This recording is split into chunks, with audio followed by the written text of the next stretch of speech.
కర్ణుడు మరియు విదురుడు వీళ్ళిద్దరూ చాలా టాలెంటెడ్, ఇంకా కేపబుల్ కూడా. కానీ వీళ్ళిద్దరి పుట్టుక వీళ్ళ దారికి అడ్డంగా మారింది.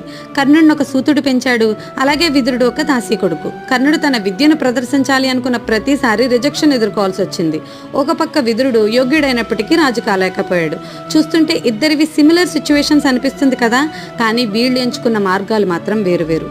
కర్ణుడు తనని తాను ఒక బాధితుడిలాగా అనుకుని అధర్మ మార్గాన్ని ఎన్నుకొని దుర్యోధనుడికి సాయం చేసి అతని వినాశనానికి కారణమయ్యాడు. కానీ విదురుడు మాత్రం ధర్మాన్ని అనుసరించి అద్వితీయమైన విశ్వాసాన్ని చూపించాడు. అతను తన బుద్ధి ఇంకా తెలివితేటల్ని రాజ్య సంరక్షణకు ఉపయోగించాడు. ఇవన్నీ అతన్ని ఒక గొప్పవానిగా, ప్రభావశాలిగా మార్చేశాయి. అప్పట్లో అలాంటివన్నీ ఉండేవి మరి అంటారేమో.